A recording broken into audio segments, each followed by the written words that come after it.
Hello everyone, my name is Pawan Kumar. I welcome you to Mathophilic education. तो बच्चों, आज इस वीडियो के अंदर हम डिस्कस करेंगे लीनियर अलजेब्रा असाइनमेंट नंबर 2 के सॉल्यूशंस को।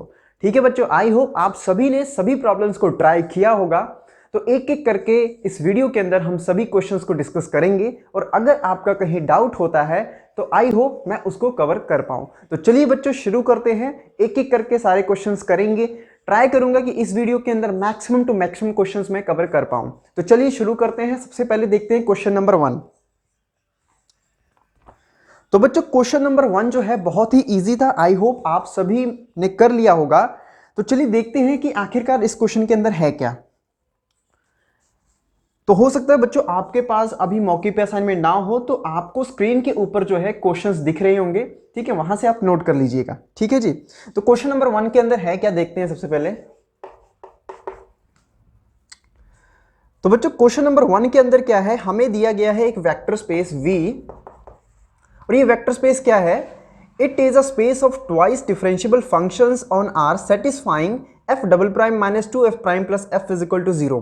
माने कि एक वेक्टर स्पेस है जिसके अंदर ऐसे फंक्शंस हैं जो कि इस गिवन कंडीशंस को सेटिस्फाई करते हैं।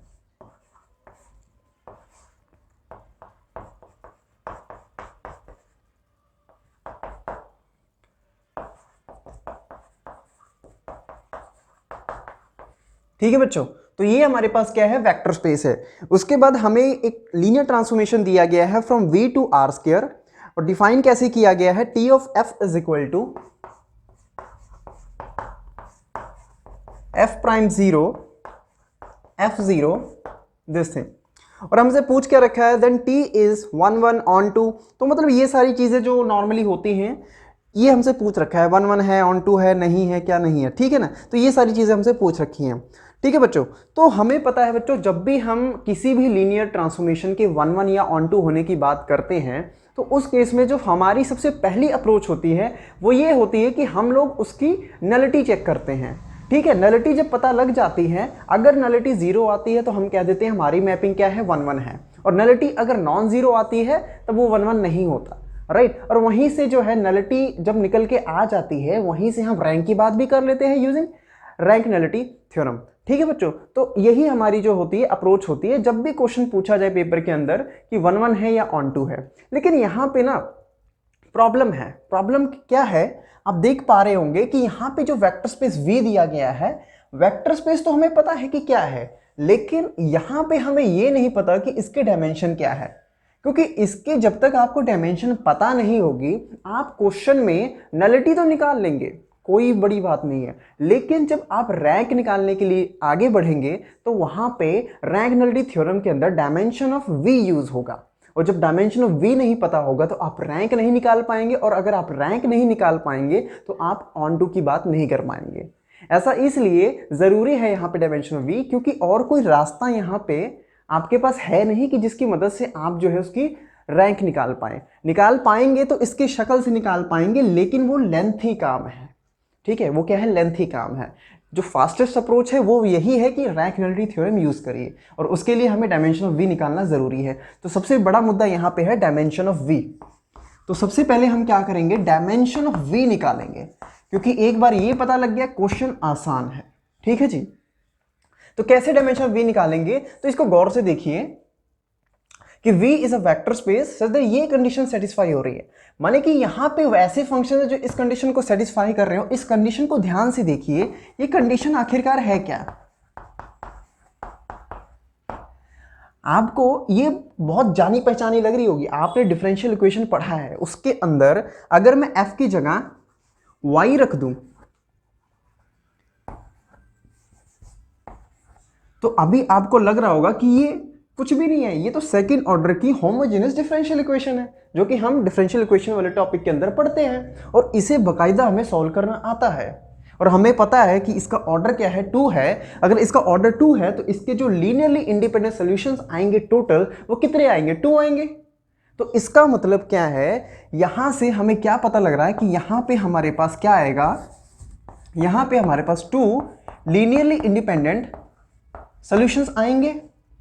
तो इसका मतलब क्या है कि यहां पे हमारे पास जितने भी फंक्शंस होंगे यहाँ पे हमारे पास जितने भी फंक्शंस होंगे इस वेक्टर स्पेस V के अंदर, वो सारे के सारे ये जो लीनियरली इंडिपेंडेंट सॉल्यूशन आएंगे, दो लीनियर इंडिपेंडेंट सॉल्यूशन आएंगे, उनके लीनियर कॉम्बिनेशन में लिखे जाएंगे।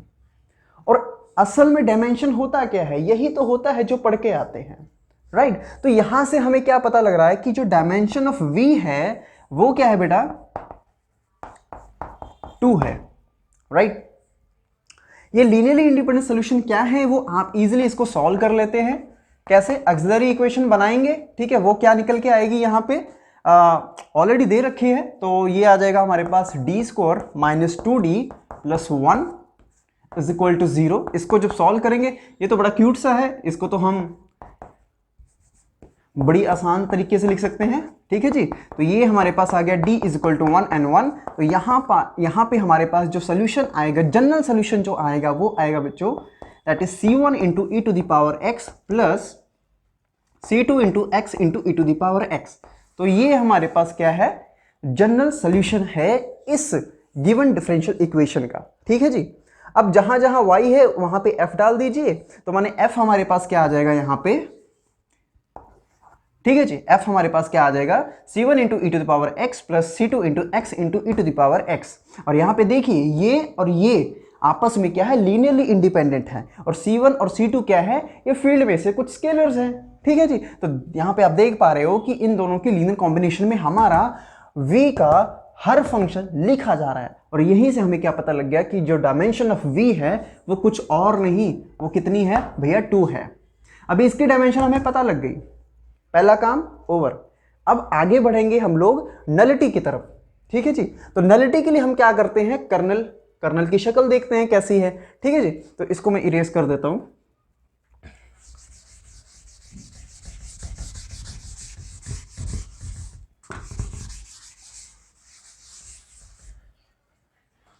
तो नलिटी के लिए क्या करेंगे हम लोग? कर्नल निकालेंगे। Kernel of t is equal to, तो इसके अंदर कौन से फंक्शंस आएंगे? f such that t of f is equal to 0, 0। ये मानते हो? 0, 0 क्या है? r² का, कहां गया? ठीक है, r² क्या है? 0 वेक्टर है, ठीक है जी। सो t ऑफ f क्या है हमारे पास? ये है। इसको सब्स्टिट्यूट करेंगे यहां पे, f of 0 is equal to 0, 0। Okay जी। तो यहां पे क्या करेंगे हम लोग? कोऑर्डिनेट्स को इक्वेट कर देंगे। तो यहां पे आ जाएगा f'0 is equal to 0 and f of 0 is equal to 0। अब यहां पे देखिए f'0 है, f0 है, ठीक है। तो यहां पे हमारे पास जनरल सोल्यूशन आ चुका है। हम क्या करेंगे? एक बार इसके अंदर 0 डालेंगे तो यहां से एक कंडीशन निकल के आएगी और वहां से हम लोग जो है स्केलर्स फाइंड करेंगे। जैसे इसके अंदर अगर मैं 0 डालता हूं तो यहाँ पे 1 बन जाएगा, यहाँ पे 0 बन जाएगा, इंप्लाइज दैट c1 0 आ गया, ठीक है जी। फिर दूसरी बात क्या करेंगे? इस कंडीशन के अंदर हम लोग सब्स्टिट्यूट करेंगे उस चीज को। तो यहाँ पे हमें क्या करना पड़ेगा? इसको पहले डेरिवेट करना पड़ेगा। इसको मान लीजिए डेरिवेट करता हूं मैं, ठीक है। तो हमारे पास क्या निकल के आएगा? f' इज इक्वल टू, तो c1 तो देखिए 0 हो गया, वो खत्म हो गया, रह गया वो, तो c2 × x × e⁻x plus e⁻x। अब इसके अंदर हम 0 डालेंगे तो f'0 इज इक्वल टू, ये खत्म, ये 1 बन गया, तो c2, ये 0 है, implies that c2 is equal to 0, ठीक है जी। तो यहां से c1 भी 0 है, c2 भी 0 है, इंप्लाइज दैट हमारा फंक्शन क्या आ जाएगा यहाँ पे 0। तो कुल मिलाकर बात इतनी सी है बेटा कि यहाँ पे जो हमारे पास कर्नल आएगा, कर्नल कुछ और नहीं होगा बल्कि सिंगलटन सेट होगा, जिसके अंदर क्या होगा? 0 फंक्शन होगा। और सिंगलटन सेट जब हमारे पास निकल के आता है, ठीक है जी, कर्नल जिसके अंदर 0 वेक्टर हो, तो बेटा यहां से हमारे पास जो नलिटी निकल के आती है वो 0 निकल के आती है। और जब नलिटी 0 हो जाती है बेटा, तो हम कहते हैं कि जो हमारी लीनियर मैपिंग है वो क्या है? 1, 1 है। तो यहां से एक बात तो क्लियर हो गई कि जो हमारी t है बेटा वो क्या है? t इज 1, 1, ठीक है जी। अब t 1, 1 आ गया, ठीक है जी, t 1, 1 आ गया, एक काम तो हमारा हो गया, ठीक है। तो इससे क्या कोई और ऑप्शन कटेगा हमारे पास? देखिए d ऑप्शन तो गया क्योंकि वो कह रहा 1, 1 नहीं है। उसके बाद c ऑप्शन भी गया, तो c और d ऑप्शन तो गए, रह गए a और b। उसमें 1, 1 है, ऑन टू चेक करना है। तो ऑन टू के लिए क्या करेंगे बेटा? यहां पे देखिए हम क्या करेंगे ऑन टू के लिए, अब यहाँ पे हमें एक रिजल्ट पता है, वो एक रिजल्ट क्या हमें पता है कि जब हमारे पास डोमेन और को डोमेन वेक्टर स्पेस की डायमेंशन सेम होती है और उस केस में अगर हमारी मैपिंग 1 1 आ जाती है तो ऑटोमेटिकली हमारी मैपिंग ऑन टू भी हो जाती है। ये असल में आता कैसे है, रैंक नलिटी थ्योरम को यूज करके आता है। ठीक है जी, तो क्योंकि यहाँ पे v की डायमेंशन भी 2 है, इसकी डायमेंशन भी 2 है, t 1 1 है, what it implies that t is on to। ठीक है जी, अब t क्या हो गया, ऑन टू हो गया, t 1 1 भी हो गया, t ऑन टू भी हो गया, इसका मतलब क्या है, t बाइजेक्टिव हो गया, तो b ऑप्शन तो कट गया। तो ऑप्शन क्या आएगा यहाँ पे, करेक्ट ऑप्शन क्या आएगा, ऑप्शन नंबर ए, कि ये मैपिंग जो है वह 1 1 भी है, ये मैपिंग ऑन टू भी है। ठीक है बच्चों, तो आई होप आप सभी ने भी ऐसे ही किया होगा। तो इस तरीके से ऑप्शन ए जो है करेक्ट है और आपको समझ भी आया होगा। ठीक है, तो बच्चों आगे देखते हैं क्वेश्चन नंबर 2। क्वेश्चन नंबर 2 काफी अच्छा क्वेश्चन है। तो इसके अंदर क्या दे रखा है हमें, इसके अंदर हमें दे रखा है Mn के एक वेक्टर स्पेस है जिसके अंदर वो सारे के सारे स्कोर मैट्रिसेस हैं जिनका साइज क्या है, n है, with the entries from a field के। उसके बाद इन्होंने क्या किया है, एक मैट्रिक्स लिया है A, ठीक है, इसी वेक्टर स्पेस का मैट्रिक्स है ये। ठीक है जी, उसके बाद एक लीनियर मैपिंग डिफाइन की गई है T from MnK to MnK। ठीक है जी, क्या डिफाइन की गई है, T of x is equal to AX। और हमसे पूछ क्या रखा है कि इसका जो ट्रेस है वो इसके बराबर है A और B के अंदर, और रैंक जो है n स्कोर है या T जो है नॉन सिंगुलर है। ठीक है जी, तो चलिए एक एक करके एक्सप्लोर करते हैं सारे ऑप्शन। अच्छा, एक बात तो क्लियर है कि जो MnK है इसकी डायमेंशन कितनी है, K स्क्वायर है, सॉरी n स्क्वायर है, एग्री करते हो इस बात से? ठीक है जी, तो हमें सबसे पहले कौन सा ऑप्शन देखना होगा, सी और डी। क्यों, क्योंकि ये थोड़ा इजी है देखना। क्यों, इसके अंदर बात की गई है रैंक की और डी ऑप्शन के अंदर बात की गई है नॉन सिंगुलर की। और नॉन सिंगुलर का मतलब क्या होता है भैया, नॉन सिंगुलर का मतलब यही होता है ना कि 1 1 है वो, यस और नो। तो बात तो वही है ना घूम फिरा कर जो क्वेश्चन नंबर 1 के अंदर की गई थी। तो उसके लिए हमने बोला था कि क्या हम देखेंगे, कर्नल देखेंगे। चलिए कर्नल देखते हैं इसका क्या है। तो कर्नल ऑफ टी यहाँ पे क्या आएगा बेटा, that is so matrix X from M and K such that T of X is equal to 0। अब देखते हैं T of X क्या है यहाँ पे। so T of X यहाँ हमारे पास ये है, so Tx को जब मैं 0 करूंगा तो मेरे पास क्या आ जाएगा, Ax is equal to 0। Ax is equal to 0। More over अगर यहाँ पे ध्यान से देखिए तो यहाँ पे जो A के ऊपर एक कंडीशन है, A के ऊपर कंडीशन क्या है, एक पर्टिकुलर मैट्रिक्स है ये जो कि क्या है, नॉन सिंगुलर। बहुत अच्छी बात कर दी इन्होंने, नॉन सिंगुलर। ठीक है, ये एक नॉन सिंगुलर मैट्रिक्स है। और बेटा जब नॉन सिंगुलर होती है कोई भी मैट्रिक्स तो A इनवर्स जो है एग्जिस्ट करता है। ठीक है जी,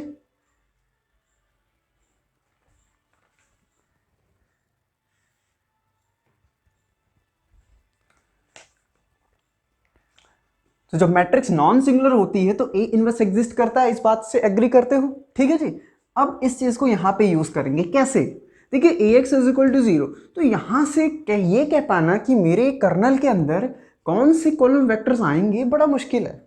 ठीक है जी, मतलब हमें सोल्यूशन स्पेस निकालना पड़ेगा ना इसका। एक्चुअली इसका जो सोल्यूशन स्पेस आएगा वही तो हमारा कर्नल है, लेकिन यहां से डायरेक्टली बता पाना बड़ा मुश्किल काम है। इसको सॉल्व करेंगे क्या, बहुत टाइम लग जाएगा। ठीक है, वो चीज हमने करनी नहीं है, तो यहां से हमने जुगाड़ लगाना। देखिए ए इनवर्स क्या है, एग्जिस्ट करता है, तो हम क्या करेंगे, यहां पे प्री मल्टीप्लाई करेंगे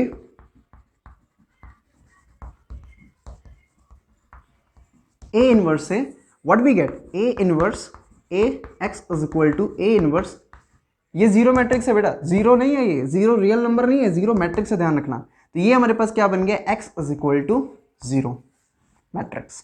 तो यहां से क्या निकल के आया कि हमारे पास जो x है वो क्या है, एक 0 कॉलम मैट्रिक्स है। तो यहां से हमारे पास क्या पता लगा बेटा कि हमारे कर्नल के अंदर क्या आएगा, x is equal to 0 matrix. ठीक है जी, और यहां से हमें क्या पता लग गया कि हमारे जो लीनियर ट्रांसफॉर्मेशन की नलिटी है वो क्या है बेटा, zero. Nullity zero, what it implies that T is 1 1। T 1 1 है, ठीक है जी, टी 1 1 है। और जब टी 1 1 है तो क्या मतलब इसका, भैया टी जो है नॉन सिंगुलर है। समझ गए मेरी बात, ठीक है जी। टी क्या है, नॉन सिंगुलर है। और नॉन सिंगुलर से मतलब तो ये भी होता है ना कि ए इनवर्स, सॉरी, कि इसका इनवर्स एग्जिस्ट करे। और जब इनवर्स एग्जिस्ट करता है तब उसकी रैंक क्या होती है, उतना ही होता है ना जो उसका साइज होता है, ठीक है, उतना ही होता है ना। देखिए यहां पे देखिए ए इनवर्स एग्जिस्ट करा, ठीक है, क्यों करा, क्योंकि वो नॉन सिंगुलर था। क्यों था, नॉन सिंगुलर। और जब ए इनवर्स एग्जिस्ट करता है और वो नॉन सिंगुलर होता है, जो नॉन सिंगुलर के केस में हमें पता है डिटरमिनेंट क्या होता है, नॉन जीरो होता है। डिटरमिनेंट जब नॉन जीरो होता है तो उसकी रैंक कितनी होती है, उसके साइज जितनी होती है। तो कुल मिलाकर बात ऐसी है कि यहाँ पे जो टी है वो नॉन सिंगुलर तो आ गया, माने कि डी ऑप्शन तो करेक्ट आ गया। अब बात करते हैं सी, ठीक है, माने कि इसके रैंक की बात करते हैं। तो अगर हम रैंक नलिटी थ्योरम यूज करें यहाँ पे, तो हमारे पास देखिए बेटा यहाँ पे क्या आएगा कि nullity of T plus rank of T is equal to dimension of V. यहाँ पे वी का काम क्या करे, एम एन के, इसकी डायमेंशन क्या बेटा, एन स्क्वायर। क्योंकि नलिटी यहाँ पे जीरो है तो हमारे पास रैंक ऑफ टी कितना आ जाएगा बेटा, एन स्क्वायर।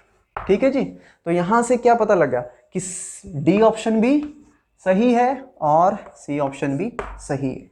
तो यहां से और यहां से हमने सी और डी को पता कर लिया कि वो सही हैं। ठीक है जी, क्लियर है इतना। कुछ भी नहीं किया यार इसके अंदर, बस सिंपल सा काम ये करना है कि इस पे ध्यान दीजिए, क्या दिया हुआ ए, ठीक है। उसके बाद जो कर्नल के अंदर कंडीशन है T X is equal to 0 करके, उसको आप ऑब्जर्व करिए कि कैसे क्या किया जा सकता है कि मैं अपने जो सोल्यूशन है एक्स है उसके बारे में पता कर पाऊं, उसकी शक्ल कैसे होने वाली है। ठीक है, यहां पे ए इनवर्स का यूज किया हमने और हमें पता लग गया कि हमारा एक्स कुछ और नहीं है, वो जीरो वेक्टर है। ठीक है, जीरो वेक्टर है मतलब कर्नल हमारे पास क्या है, सिंगलटन सेट जिसके अंदर जीरो वेक्टर है। जब जीरो वेक्टर है उसके अंदर सिंगलटन सेट है भैया, उसकी नलिटी क्या आ जाएगी, जीरो आ जाएगी। नलिटी जीरो माने कि T11 माने नॉन सिंगुलर। ठीक है जी, T11 माने non singular. And rank nullity theorem यहां पे हमने यूज करी। ठीक है जी, रैंक नलिटी थ्योरम यूज करी, वहां से हमारे पास रैंक आ गई एन स्क्वायर। ठीक है जी। अच्छा, अगर ये आप नहीं भी करना चाहते, यहीं से आप डायरेक्ट कंक्लूड कर सकते हैं। कैसे, देखिए हमें पता है जो टी होता है, ठीक है, टी होता है, टी क्या है, एक लीनियर मैपिंग है। और हर लीनियर मैपिंग क्या होती है, एक मैट्रिक्स होती है। एग्री करते हो इस बात से। तो टी क्या है, एक मैट्रिक्स है, मान के चलिए एक मैट्रिक्स है, मान के चलिए एक मैट्रिक्स है। और यहां से हमें क्या पता लगा कि टी 1 1 है। टी 1 1 मतलब जो टी की मैट्रिक्स आएगी वो 1 1 है, वो 1 1 है मतलब वो नॉन सिंगुलर है। ए नॉन सिंगुलर माने कि उसका जो डिटर्मिनेंट आएगा नॉन जीरो आएगा, डिटर्मिनेंट नॉन जीरो आएगा, रैंक उसकी उसके साइज के बराबर आएगा। और जब उसके साइज के बराबर रैंक आएगा तो वो है क्या भाई, एन स्क्वायर ही तो है। समझ पा रहे हो, तो ये चीज है। ठीक है जी, तो ए और बी ऑप्शन, सॉरी सी और डी ऑप्शन तो यहां पे हमारे पास हो गया। ठीक है जी। देखिए ऑप्शन ए और बी के अंदर क्या पूछा, वो ट्रेस। ठीक है जी, तो यहां पे ना दो तरीके हैं करने के, एक तो लेंथी वाला मेथड, ठीक है जी, अगर आप लगाना चाहते हो लगा सकते हो। लेकिन एक शॉर्ट तरीका जो है फटाफट से करने का, वो सीखते हैं कैसे हमने पेपर के अंदर अटेम्प्ट करना है। देखिए यहां पे बात की गई है ट्रेस की। ठीक है जी, माने कि हमें ट्रेस पता करना है। ठीक है जी, हमें ट्रेस के बारे में बात करनी है। तो यहां पे हमें ना क्या कर सकते हैं हम लोग, अगर लेंथी मेथड की बात करूं तो देखिए ए है हमारे पास एक N square cross N square की मैट्रिक्स है। ठीक है जी, मानते हो इस बात को।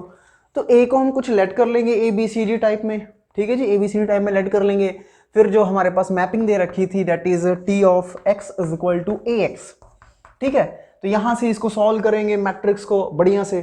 ठीक है, फिर वहां से हम स्टैंडर्ड बेसिस का यूज करके मैट्रिक्स तैयार करेंगे। मैट्रिक्स तैयार करने के बाद जो है वहां पे हम ट्रेस फाइंड करेंगे, फिर रिलेशन फाइंड करेंगे कि ए मैट्रिक्स के साथ क्या रिलेशन, मतलब बहुत झंझट वाला काम है। ठीक है जी, तो लेंथी काम है। तो उसकी जगह हम क्या करेंगे, बहुत आसानी से हम लोग करेंगे। क्या करेंगे हम लोग, थोड़ा सा यहाँ पे अपना दिमाग चलाएंगे।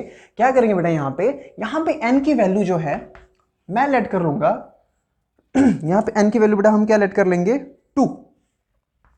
ठीक है जी, एन की वैल्यू हम क्या करेंगे यहाँ पे लेट कर लेंगे दैट इज 2। ठीक है, n की वैल्यू मैंने यहाँ पे 2 लेट कर ली, और मैट्रिक्स A जो है क्योंकि नॉन सिंगुलर है तो कोई मैं एक नॉन सिंगुलर मैट्रिक्स उठा लूंगा। जैसे कि मैं यहाँ पे उठा लेता हूँ, देखिए आइडेंटिटी मैट्रिक्स मत उठाना, क्योंकि आइडेंटिटी मैट्रिक्स उठाएंगे तो ये देखो यहाँ पे आई आ जाएगा, आई इंटू एक्स, एक्स बन गया, वो आइडेंटिटी मैपिंग बन गई कि नहीं बन गई। और उसके अंदर जब आप सॉल्व करने की कोशिश करोगे ना, तो फर्स्ट ऑप्शन और सेकंड ऑप्शन बराबर ही आएंगे, तो कुछ कंक्लूड नहीं कर पाओगे। ठीक है जी, तो इससे अच्छा क्या करना, आप आइडेंटिटी मैट्रिक्स से हट के कोई मैट्रिक्स उठाना। फॉर एग्जाम्पल मैं यहाँ पे उठा लेता हूँ 1 2 3 and 4। ठीक है जी, ठीक है जी, 4 - 2। ठीक है, यहाँ पे इसका डिटर्मिनेंट क्या है हमारे पास 2। ठीक है जी, जो कि नॉन जीरो है। ठीक है, मतलब कि इन्वर्टिबल है। ठीक है, ये मैट्रिक्स है हमारे पास, और ये हमारे पास क्या है n = 2।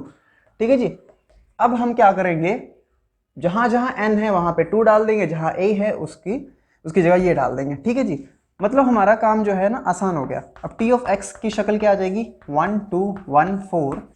यहाँ पे जो x है, यहाँ पे जो x है बेटा, x क्या है यहाँ पे हमारे पास, इसमें से मैट्रिक्स ली जा रही है। ठीक है जी, तो उसका भी साइज क्या है, n × n है। ठीक है जी, तो x को मैं लेट कर लेता हूं यहाँ पे x y z and w। अब इसको सॉल्व करेंगे तो हमारे पास क्या आ जाएगा, x + 2z। ठीक है जी, एंड उसके बाद हमारे पास आ जाएगा x + 2z and y + 2w, then x + 4z, then y + 4w। ठीक है जी, तो हमारे पास यहां पे क्या आ गया, 2 × 2 की मैट्रिक्स निकल के आ गई। ठीक है, t ऑफ x क्या आ गया हमारे पास, 2 × 2 की मैट्रिक्स यहां पे निकल के आ गई। ठीक है जी, तो हमारे पास देखिए t ऑफ x क्या आ गया हमारे पास, ये निकल के आ गया। ठीक है जी, अब हमारे पास पता लग गया कि ये हमारे पास क्या है, लीनियर मैपिंग है। हम क्या करेंगे, इस लीनियर मैपिंग से इसकी मैट्रिक्स तैयार करेंगे। अब आप डर रहे होंगे यार मैट्रिक्स निकालना पड़ेगा इसका, ठीक है, फिर वही लंबा काम। अरे नहीं, लंबा काम नहीं, मैं बताता हूं कैसे करना है। ठीक है, आसान काम है। ठीक है, कैसे निकालेंगे बेटा यहाँ पे मैट्रिक्स, क्योंकि मैट्रिक्स जब हम निकाल लेंगे तो ट्रेस हम आसानी से पता कर सकते हैं। इतनी बात तो एग्री करते हो। तो यहाँ पे ना मैट्रिक्स निकालना है, ठीक है, लेकिन हम वो वाला मेथड नहीं लगाएंगे जो हम लगाते हैं कि इसकी जो हमारे पास ये है, इसके हम बेसिस वेक्टर्स उठाएंगे। नहीं, वो काम नहीं करना। हमने यहाँ पे जुगाड़ लगाना, ठीक है, यानी कि ट्रिक लगाना। ट्रिक क्या लगाना है हमने, कि यहाँ से हम लोग डायरेक्ट मैट्रिक्स इसकी तैयार करेंगे। कैसे तैयार करेंगे, इसकी मैट्रिक्स क्या बनेगी, 4 × 4 ऑर्डर की बनेगी, क्योंकि यहाँ पे जब मैं n को 2 ले रहा हूं तो इसकी डायमेंशन कितनी है, 4। ठीक है जी, ठीक है, डायमेंशन 4 है, मतलब 4 × 4 की मैट्रिक्स बनेगी। ठीक है जी, 4 × 4 की मैट्रिक्स बनेगी। इतनी बात तो क्लियर है। ठीक है जी, कैसे मैट्रिक्स तैयार करनी है वो देखते हैं। तो बेटा देखिए, मैट्रिक्स बनाने के लिए हम क्या करेंगे, सबसे पहले यहाँ पे ट्रिक क्या है कि हम यहाँ पे ऑब्जर्व करेंगे हर एक एंट्री को। जैसे कि यहाँ पे पहली एंट्री है A11, तो हम क्या करेंगे, इस A11 एंट्री के जो अंदर इक्वेशन है x + 2z, इसमें x y z और w के कोफिशिएंट्स को ऑब्जर्व करेंगे। ठीक है जी, ये पूरा का पूरा एक एंट्री मेरा इस मैट्रिक्स का एक रो तैयार करेगा। क्या तैयार करेगा बेटा, रो तैयार करेगा। तो A11 एंट्री क्या तैयार करेगा, मेरे इस मैट्रिक्स का फर्स्ट रो तैयार करेगा। ये कौन सा रो तैयार करेगा, सेकंड, ये थर्ड, ये फोर्थ। ठीक है, तो इस तरीके से हमने मैट्रिक्स कंस्ट्रक्ट करनी। कैसे, देखिए x का कोफिशिएंट 1, ठीक है जी, ओके, x का कोफिशिएंट 1, y का 0, z का 2, w है नहीं यहाँ पे 0, तो यहाँ पे मेरा फर्स्ट रो आ गया। ठीक है जी, सिमिलरली सेकंड रो बनाएंगे। कैसे, यहाँ पे x का कोफिशिएंट 0, y का 1, z 0, w का 2। ठीक है, सिमिलरली इससे हमारा थर्ड रो बनेगा। यहाँ पे x + 4z है, मतलब कि 1 0 4 0, and then similarly fourth row हमारे पास आ जाएगी 0 1 0 एंड 4। ठीक है बेटा, तो यहाँ पे आप देखिए हमारे पास जो ये मैट्रिक्स है तैयार होके आ गई। ठीक है जी, बेसिस यहाँ पे B1 से B2 है। ठीक है, मान लो इसका बेसिस B1 है, इसका बेसिस B2 है, और हालांकि यहाँ पे हम क्या मान के चल रहे हैं कि यहाँ पे जो बेसिस है वो क्या है, स्टैंडर्ड बेसिस है, कि B1 और B2 क्या है, यहाँ पे ध्यान रखना स्टैंडर्ड बेसिस है। क्या है, स्टैंडर्ड बेसिस है। ठीक है जी, तो यहां से हमारे पास मैट्रिक्स तैयार हो गई। अब यहाँ पे देखिए ट्रेस क्या है, यहाँ पे 1 + 1 + 4 + 4। ठीक है, मान लो कि हमारे पास ट्रेस कितनी आ गई, 10 आ गई यहाँ पे। ठीक है जी, तो यहां से हमारे पास ट्रेस कितना आ गया इसका, ठीक है जी, कितना आ गया, 10 आ गया। अब देखते हैं बाय ऑप्शन ए और बी के अंदर कौन सी इक्वेशन सेटिस्फाई करती है। ठीक है, सेकंड के अंदर देखते हैं पहले। ठीक है जी, तो सेकंड क्या कह रहा है कि trace of T is equal to N time summation summation, ठीक है, डबल समेशन है ए आई जे। ठीक है जी, तो ए हमारे पास ये है। ठीक है जी, तो इसका एक्चुअल में मतलब क्या है बेटा कि यहाँ पे हमने ए की सारी एंट्रीज को ऐड कर देना है, उसके बाद हमने उसको एन से मल्टीप्लाई कर देना है। ठीक है, तो यहाँ पे इसको सारी एंट्रीज को ऐड करो, ऐड करने पे हमारे पास क्या आएगा, ठीक है, सेकंड इक्वेशन के हिसाब से जो ट्रेस ऑफ टी निकल के आएगा वो क्या आएगा, देखिए एन की वैल्यू कितनी है, 2 है। उसके बाद आगे जो डबल समेशन है उसका मतलब क्या है, सभी एंट्रीज को ऐड करना। तो यहाँ पे क्या आ गया 6, 7 एंड 8। ठीक है जी, 8। तो हमारे पास ट्रेस कितनी आ गई 16, पर ट्रेस तो हमारे पास कितना आ रहा है, 10 आ रहा है, मतलब कि बी ऑप्शन गलत है यहाँ पे। ठीक है जी, तो अगर बी ऑप्शन गलत है, ठीक है, तो ए ऑप्शन क्या गारंटी भाई सही हो जाए, तो मतलब देखो बी ऑप्शन, बी पार्ट का तो है नहीं क्वेश्चन। ठीक है ना, तो इसको भी चेक करना पड़ेगा। तो इसके अंदर क्या कह रहा है कि आप डायगोनल एंट्रीज को ऐड कर दीजिए, तो 4 और 1, ठीक है, ऐड कर दिया मैंने, तो कितना आ गया, 5 आ गया। उसके बाद लास्ट में किससे मल्टीप्लाई करना, 2 से। ठीक है, तो 5 × 2 10, तो ट्रेस आ गया ना बिल्कुल बराबर जितना यहाँ पे हमने निकाला। ठीक है, तो यहाँ से एक बात हमें पता लगी कि जो ए है वो ऑप्शन सही है और बी ऑप्शन यहाँ पे गलत है। ठीक है, तो इस तरीके से जो है आपने क्वेश्चन इसको करना है। मोस्ट इंपॉर्टेंट यहाँ पे ये था कि आपने वो जो बेसिस की मदद से एक एक करके मैट्रिक्स बनाने वाला जो काम था उसको नहीं करना, बल्कि आपने डायरेक्ट मैट्रिक्स तैयार करनी है। और आपने एक बात यहाँ पे ध्यान रखनी है, यहाँ पे नोट है, वो क्या ध्यान में रखना बेटा कि जब भी आप डायरेक्ट मैट्रिक्स तैयार करेंगे ना इस तरीके से, ठीक है, first element first row, second element second row, third element third row, fourth element fourth row, जब भी आप यहां से यहां ऐसी मैट्रिक्स तैयार करेंगे डायरेक्ट डायरेक्ट मैट्रिक्स तैयार करेंगे, उस केस में आपने ध्यान रखना है कि आपके जो बेसिस हैं वो स्टैंडर्ड बेसिस हैं। क्या है, स्टैंडर्ड बेसिस। अगर आप स्टैंडर्ड बेसिस नहीं रखेंगे ना तो यहाँ पे एंट्रीज आगे पीछे हो जाएंगी, एंट्रीज आगे पीछे हो जाएंगी और आपका मैट्रिक्स वो नहीं आएगा जो एक्चुअल में आना चाहिए था। ठीक है, तो ये ट्रिक काम ही कहाँ करेगी, सिर्फ तभी काम करेगी जब आपके पास बेसिस कौन सी हैं, स्टैंडर्ड बेसिस हैं। ठीक है, तो इसको आपने दिमाग के अंदर रखना है। ठीक है, कि स्टैंडर्ड बेसिस होगा तभी ये काम करना है। और यहाँ पे किस्मत अच्छी थी कि स्टैंडर्ड बेसिस लेकर हमने काम कर दिया।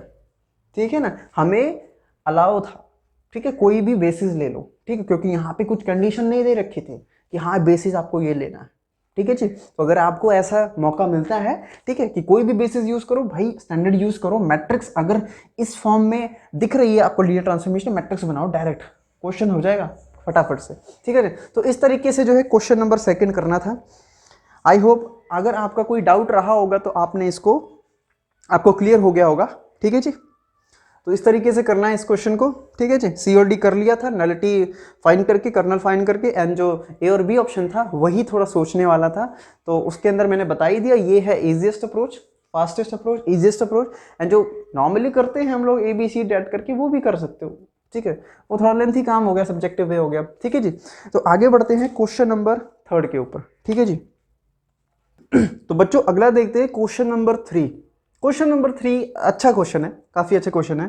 देखिए इसके अंदर क्या दे रखा है, n एक पॉजिटिव इंटीजर है और MN/R क्या एक स्पेस है n cross n real matrices का, और हमें एक लीनियर ट्रांसफॉर्मेशन दे रखी है from MN/R to MN/R such that T of A is equal to 0 whenever A is symmetric matrix या फिर स्क्यू सिमेट्रिक मैट्रिक्स। और हमें पूछ क्या रखा है, रैंक ऑफ T पूछ रखा है। ठीक है जी, तो वही हमारी पुरानी अप्रोच, रैंक निकालना है तो हम रेंज सेट नहीं देखेंगे बल्कि हम कर्नल देखेंगे, कर्नल से नलिटी निकलेगी, नलिटी से हम रैंक नलिटी थ्योरम यूज करेंगे एंड फिर रैंक पे आ जाएंगे।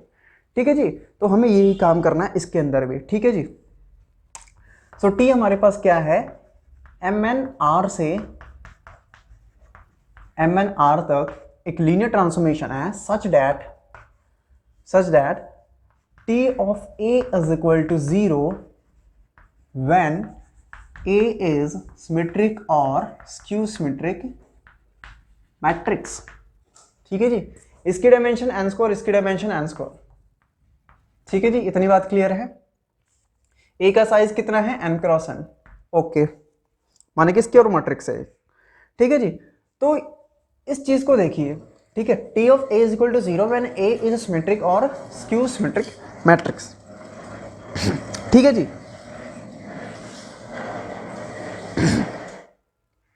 तो बेटा हम यहां पे क्या करेंगे, देखिए मैंने कहा ना कि आपको रैंक निकालना है तो नलिटी के ऊपर जाना है, ठीक है। तो यहां पे हम कर्नल देखेंगे क्या होगा। तो कर्नल ऑफ टी यहां पे क्या होगा, that is A from MNR such that T of A is equal to 0, ठीक है। 0 माने 0 मैट्रिक्स। अब कर्नल की शक्ल कुछ ऐसी है, जब टी ऑफ ए 0 हो तो हमें बताना है कि ए कैसा होगा। तो भाई वो तो दे ही रखा है ना कि टी ऑफ ए 0 कब होगा, जब ए या तो सिमेट्रिक होगा या तो स्क्यू सिमेट्रिक होगा। तो कहने का मतलब क्या है कि कर्नल ऑफ टी के अंदर आएंगे कौन से मैट्रिक्स, भैया वो सारे मैट्रिक्स आएंगे जो कि क्या है, सिमेट्रिक हैं या तो क्या है, स्क्यू सिमेट्रिक हैं। बात क्लियर है कि इतना तो पता लग गया कि कर्नल ऑफ टी के अंदर या तो सिमेट्रिक आएंगे या तो स्क्यू सिमेट्रिक मैट्रिक्स आएंगे। डन, ठीक है जी। अब कर्नल की शक्ल तो हमें पता लग गई, अब हमें बेटा क्या पता करना है, इसकी नलिटी। इसकी नलिटी मतलब इसकी डायमेंशन कर, मतलब टी की नलिटी मतलब इसकी डायमेंशन, इसकी डायमेंशन पता करनी है, ठीक है, इसकी डायमेंशन पता करनी है, ठीक है। अब बेटा यहां पे इसकी डायमेंशन पता करने के लिए यहां पे एक रिजल्ट यूज होगा, ठीक है, एक स्टेटमेंट यूज होगी जो कि हम करते आए हैं। वो क्या, every square matrix can be written as sum of symmetric and skew symmetric matrix. कि दुनिया का जो मर्जी तुम स्कोर मैट्रिक्स ले आओ, तुम उसको किसी ना किसी सिमेट्रिक और किसी ना किसी स्क्यू सिमेट्रिक मैट्रिक्स के सम में लिख सकते हो और यूनिकली लिख सकते हो। ऐसा नहीं है कि आपके पास 100 सिमेट्रिक मैट्रिक्स मिल जाएंगे, 100 स्क्यू सिमेट्रिक मैट्रिक्स मिल जाएंगे, उनको सम करोगे तो एक मैट्रिक्स निकल गया, नहीं, यूनिकली लिख सकते हो, ठीक है, क्या यूनिकली लिख सकते हो, ठीक है जी। तो इस चीज को हम इसके अंदर यूज करेंगे, ठीक है। तो कैसे यूज करेंगे, देखिए कर्नल टी हमें पता है ये जो है इसका सबस्पेस होगा, मानते हो, माने कि सबस्पेस है ये सबस्पेस, और सबस्पेस माने वेक्टर स्पेस, वेक्टर स्पेस माने कि वेक्टर एडिशन भी क्लोज और स्केलर मल्टीप्लिकेशन भी क्लोज। एग्री करते हो इस बात से। सो देखिए इसके अंदर क्या है, सिमेट्रिक मैट्रिक्स है सारे के सारे, इसके अंदर स्क्यू सिमेट्रिक मैट्रिक्स भी है सारे के सारे, ठीक है। इधर से मैं कोई मैट्रिक्स पिक करता हूं, मान लीजिए वो सिमेट्रिक है, तो अगर मैं उसको किसी स्केलर से मल्टीप्लाई करता हूं, स्केलर कहां से आ रहा है, ध्यान दीजिए, रियल से आ रहा है, ठीक है, रियल से आ रहा है। अगर मैं किसी स्केलर को यहां से कोई मैट्रिक्स पिक करता हूं, मल्टीप्लाई करता हूं, तो क्या उसके सिमेट्रिसिटी पे कोई फर्क पड़ेगा या फिर स्क्यू सिमेट्रिसिटी पे कोई फर्क पड़ेगा, कोई फर्क नहीं पड़ेगा। एग्री करते हो इस बात से, माने कि स्केलर मल्टीप्लिकेशन तो क्लोज्ड है, क्लोज्ड है, ठीक है जी। उसके बाद हम बात करते हैं वेक्टर एडिशन की। अब वेक्टर एडिशन भी क्लोज होना चाहिए, ठीक है जी। अगर मैं यहां से मैट्रिक्स उठाता हूं, एक मैट्रिक्स उठाता हूं सिमेट्रिक और दूसरी मैट्रिक्स भी सिमेट्रिक उठाता हूं, तो दोनों का जो सम निकल के आएगा ना वो भी सिमेट्रिक होगा, ठीक है भाई, कोई प्रॉब्लम नहीं, क्योंकि इसके अंदर सारे के सारे सिमेट्रिक मैट्रिक्स हैं। फिर बात करते हैं जब हम एक स्क्यू सिमेट्रिक मैट्रिक्स उठाएं और दूसरा भी स्क्यू सिमेट्रिक मैट्रिक्स उठाएं, माने कि दो स्क्यू सिमेट्रिक मैट्रिक्स आ गए, अब उन दोनों को जब हम ऐड करेंगे फिर से हमें क्या मिलेगा, स्क्यू सिमेट्रिक मैट्रिक्स, बेटा वो भी इसके अंदर है, ठीक है। लेकिन प्रॉब्लम तब आएगी जब आप एक सिमेट्रिक मैट्रिक्स उठाओगे और एक स्क्यू सिमेट्रिक मैट्रिक्स उठाओगे और जब उनको ऐड करोगे तो बेटा वो ना तो सिमेट्रिक आएगा ना तो स्क्यू सिमेट्रिक आएगा, फिर क्या करोगे, क्योंकि इसके अंदर तो केवल कौन कौन से हैं, वही है ना जो सिमेट्रिक है या तो स्क्यू सिमेट्रिक है। एग्री कर रहे हो ना, या तो सिमेट्रिक है या तो स्क्यू सिमेट्रिक है, ठीक है जी। लेकिन अब a प्लस बी हमने किया, एक सिमेट्रिक एक स्क्यू सिमेट्रिक, वो ना तो सिमेट्रिक आ रहा है ना स्क्यू सिमेट्रिक आ रहा है, तो इससे तो भैया ये हमारा क्लोज नहीं होगा, इसके अंदर वेक्टर एडिशन जो है वो क्लोज नहीं होगा, क्लोज नहीं होगा तो सबस्पेस नहीं बनेगा। लेकिन ये तो सबस्पेस है, तो कहने का मतलब क्या है, हमें इसको सबस्पेस बनाना है, जबरदस्ती सबस्पेस बनाना है। तो उसके लिए हम क्या करेंगे कि जब हमने एक स्क्यू सिमेट्रिक मैट्रिक्स पकड़ी, एक सिमेट्रिक मैट्रिक्स करी, उसको ऐड करके जो एक नई मैट्रिक्स निकल के आई जो कि ना तो सिमेट्रिक है ना तो स्क्यू सिमेट्रिक मैट्रिक्स है, उस मैट्रिक्स को हमें इस सेट के अंदर डालना पड़ेगा। वो कहां से लाएंगे? यहां से लाएंगे। ठीक है जी। तो ऐसे ही जब जब आप एक स्क्यू मैट्रिक्स उठाएंगे, एक सिमेट्रिक मैट्रिक्स उठाएंगे, ऐड करेंगे, एक थर्ड मैट्रिक्स बनेगी जो कि ना तो सिमेट्रिक होगी ना तो स्क्यू सिमेट्रिक होगी, उसके कॉरस्पॉन्डिंग आपको यहां से मैट्रिक्स उठा उठा के यहां पे पटकने पड़ेंगे। ठीक है। और आप पाइएगा कि जब जब जब आप ऐसा करते जाएंगे तो इसके अंदर इसके सारे के सारे वेक्टर आ जाएंगे। इसके अंदर इसके सारे के सारे वेक्टर ला के रखने पड़ेंगे, सारे के सारे मैट्रिक्स इसके अंदर रखने पड़ेंगे, वरना ये क्लोज्ड नहीं बनेगा, क्लोज्ड बिल्कुल नहीं बनेगा ये। ठीक है जी। तो माने कि इसको क्लोज करने के लिए वेक्टर एडिशन को, स्पेशली वेक्टर एडिशन को क्लोज करने के लिए इसके अंदर हमें सारे के सारे मैट्रिक्स रखने पड़ेंगे। और जब इसके अंदर सारे के सारे मैट्रिक्स आ गए इसमें से, तो भैया ये हो क्या गया? अरे ये यही तो बन गया। ठीक है जी। तो कर्नल ऑफ टी क्या आ गया? MNR आ गया। भाई अब तो कर्नल ऑफ टी पता ही लग गया। अब इसकी डायमेंशन माने इसकी डायमेंशन एन स्क्वायर। ठीक है जी। तो कर्नल की डायमेंशन क्या आ गई हमारे पास? ठीक है जी, एन स्क्वायर। ठीक है, कर्नल की डायमेंशन एन स्क्वायर माने कि नलिटी इसकी आ गई भैया एन स्क्वायर। इसकी डायमेंशन कितनी है? एन स्क्वायर है। इसकी डायमेंशन कितनी है? एन स्क्वायर है। ठीक है जी। तो ये अगर 1 1 नहीं है तो ये ऑन टू भी नहीं होगा। अगर ऑन टू नहीं है तो इसकी रैंक है वो कभी एन स्क्वायर तो आएगी नहीं। ठीक है, पर आएगी क्या? वो बेटा आएगी by rank nullity theorem, that is 0, क्योंकि इसका एन स्क्वायर इसका एन स्क्वायर। ठीक है जी। रैंक नलिटी थ्योरम लगाएंगे, रैंक आ गई 0। ठीक है। तो इस तरीके से हमारे पास क्वेश्चन नंबर 3 के अंदर जो रैंक आएगी टी की वो आएगी 0। ठीक है जी। रैंक कितनी आएगी? 0। ओके बेटा। तो इस तरीके से थर्ड क्वेश्चन करना है। आई होप आपको समझ आ गया होगा कि मेन फंडा यहां पे क्या था। ये था कि कर्नल की शक्ल पता करना, क्योंकि जब आप यहां तक नहीं आएंगे तो आपका क्वेश्चन नहीं होने वाला। ठीक है जी। तो मेन यहीं पे था, सारी गेम यहीं पे थी। ठीक है। तो किसी तरीके से आपको यहां पे पहुंचना है। ठीक है जी। तो सारी गेम यहां पे थी और ये चीज जो है आप समझ गए होंगे कहां पे यूज हुई। जब हम उनको ऐड किए ना, ठीक है, वो सिमेट्रिक था, एक्सक्यू सिमेट्रिक था, एक मैट्रिक्स निकल के आई। ठीक है। तो सारी की सारी मैट्रिक्स के अंदर डाल दी ना, वो सारी की सारी मैट्रिक्स जो है सिमेट्रिक और स्क्यू सिमेट्रिक के सम में लिखी जा रही है ना। तो बस ये चीज यहां पे यूज हुई। ठीक है जी। तो ये था थर्ड क्वेश्चन। आगे देखते हैं क्वेश्चन नंबर 4। तो देखते हैं बेटा अगला क्वेश्चन। बेटा ये क्वेश्चन तो बहुत ही इजी है। इसके अंदर हमें कुछ भी नहीं करना, हमें बस मैट्रिक्स फाइंड करनी है। और जहां हमने मैट्रिक्स फाइंड की, बस हमें ये बताना है कि A32 एंट्री क्या है और A33 एंट्री क्या है, बस कुछ भी नहीं है। और मैट्रिक्स फाइंड करना हमें आता है, बीएससी के अंदर हम करके आए हैं, इवन एमएससी के अंदर भी वही काम करते हैं। ठीक है, एकदम बेसिक वाला फंडा इसके अंदर यूज करना है। तो यहाँ पे हमारे पास ट्रांसफॉर्मेशन क्या है? P3 से P4। P3 समझते हो ना, इसके अंदर वो सारे के सारे पॉलिनोमियल्स है जिनकी डिग्री एटमोस्ट क्या है? 3 है। और इसकी डायमेंशन हमें पता है n+1 होती है, यानी कि यहाँ पे 4 आ गई, यहाँ पे 5 आ गई। तो यहाँ से एक बात तो क्लियर हो गई कि हमारी जो मैट्रिक्स निकल के आने वाली है, ठीक है, उसका जो साइज होगा वो क्या होगा? 5x4 का होगा। ठीक है जी, इतनी बात क्लियर है। तो हमारे पास यहाँ पे मैपिंग क्या दे रखी है? P of x is equal to that is x square into P prime x plus 0 to x P of t into dt। ठीक है जी। तो हमारे पास ये लीनियर ट्रांसफॉर्मेशन दे रखी है और हमें क्या फाइंड करना है? मैट्रिक्स फाइंड करनी है। क्योंकि मैट्रिक्स फाइंड कर लिया तो मैट्रिक्स फाइंड करने के बाद हमें बस एंट्री बतानी है।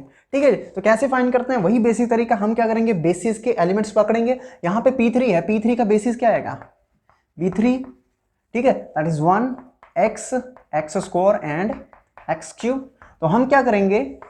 T ऑफ 1 ऑपरेट करेंगे, T 1 के ऊपर T ऑपरेट करेंगे एंड x के ऊपर, देन x स्क्वायर के ऊपर एंड देन x क्यूब के ऊपर। और इसको बेटा जब आप करेंगे तो हमारे पास जो निकल के आएगा वो यहाँ पे बेटा आएगा x, यहाँ पे 3/2 x square, 7/3 x cube and 13/4 x 4। फिर क्या करेंगे बेटा? यहाँ पे ये जो हमारे पास सोल्यूशंस निकल के आए हैं इनकी कॉरेस्पॉन्डिंग, हम क्या करेंगे, इनको ये जो P4 है इसके बेसिस के लीनियर कॉम्बिनेशन में लिखेंगे। इसका बेसिस हमारे पास क्या है, B4 is equal to 1x x square x cube and x to the power 4। ठीक है जी, इनके लीनियर कॉम्बिनेशन में लिखेंगे। देखिए यहाँ पे x है, ठीक है, मतलब x का ऑप्शन 1 आएगा, बाकी सभी का option 0 0 0 into 1 plus 1 into X plus 0 into X square plus 0 into X cube plus 0 into X to the power 4। Similarly यहाँ पे 3/2 है एक्स का ऑप्शन, मतलब ये एक्स का ऑप्शन 3/2 आएगा, बाकी सबका option 0। 0 into 1 plus 0 into X plus 3/2 into X square plus 0 into X cube. इस तरीके से सिमिलरली यहाँ पे हमारे पास आ जाएगा 0 into 1 plus 0 into X plus 0 into X square plus 7/3 into X cube plus 0 into X to the power 4। 0 into 1 plus 0 into X plus 0 into X square plus 0 into X cube plus 13/4 into X to the power 4। ठीक है जी, तो हमने इसको ऐसे लिख लिया। उसके बाद अब मैट्रिक्स तैयार करनी है। ठीक है, 5x4 की मैट्रिक्स तैयार होगी। ठीक है, 5 रोज होंगे और 4 कॉलम्स होंगे। अब हमें पता अगला स्टेप क्या होता है कि ये जो कोफिशिएंट मैट्रिक्स यहाँ से निकल के आती है उसका हम क्या करते हैं, कोफिशिएंट मैट्रिक्स का ट्रांसपोज लेते हैं। ठीक है जी, तो देखिए हम डायरेक्ट करेंगे, हम मैट्रिक्स नहीं बनाएंगे, कोफिशिएंट मैट्रिक्स नहीं बनाएंगे, उसके बाद वो सब काम नहीं करना, डायरेक्ट। ये जब हमें पता है ये कोफिशिएंट मैट्रिक्स हमने बनाई, ठीक है, उसके अंदर ये रो बनती है, इस कोफिशिएंट्स का क्या बनता है, रो बनता है, तो हम यहाँ पे डायरेक्ट इसका ट्रांसपोज लेंगे, तो ये हमारे पास क्या बन जाएगा, ओरिजिनल मैट्रिक्स की जो मैट्रिक्स निकल के आएगी उसका फर्स्ट कॉलम बन जाएगा। तो यहाँ से हमारे पास क्या बन जाएगा, हमारे पास फर्स्ट कॉलम तैयार हो जाएगा 0 1 0 0 एंड 0। ठीक है जी, सिमिलरली यहाँ पे हमारे पास सेकंड कॉलम क्या बन जाएगा, ठीक है, इसको पकड़ेंगे, ट्रांसपोज लेंगे, सेकंड कॉलम तैयार हो जाएगा 0 0 3/2 0 एंड 0। सिमिलरली थर्ड कॉलम हमारे पास क्या आ जाएगा 0 0 0 7/3 and 0 0 0 0 0 and 13/4। So this is how we obtained our matrix T। और यहाँ पे देखिए, यहाँ पे हमें क्या पूछ रखा है, कौन सी एंट्री पूछ रखी है बेटा हमें, 3 2। तो देखिए थर्ड रो 1 2 3 थर्ड रो और सेकंड कॉलम। ठीक है जी, तो हमारे पास एक एंट्री ये है A32, तो यहाँ से पता लग गया, तो C और D तो गए। ठीक है जी, उसके बाद A33 third row and third column that is A33, तो यहाँ पे ये क्या आ गया 0 आ गया, तो इसलिए यहाँ पे B ऑप्शन जो आएगा वो एकदम करेक्ट आएगा। ठीक है जी, B ऑप्शन एकदम करेक्ट आएगा। ठीक है, तो आसान था, इसको ऐसे ही करना है, मैट्रिक्स तैयार करनी है, जो हम सब्जेक्टिवली करते थे वही काम यहाँ पे करना है। ठीक है जी, तो यहाँ पे ध्यान रखना, कोफिशिएंट मैट्रिक्स मत बनाना, सीधा मैट्रिक्स पे आना, चुपचाप कोफिशिएंट मैट्रिक्स उठाना, यहाँ पे कोफिशिएंट उठाना, ऐसे ही उठाना, रो वाइज ट्रांसपोज कर देना, फर्स्ट कॉलम तैयार हो जाएगा, इससे फर्स्ट कॉलम, इससे सेकंड, इससे थर्ड, इससे फोर्थ, यही काम कर रहा है। ठीक है जी, तो फोर्थ क्वेश्चन हो गया, आसान है, कर लोगे।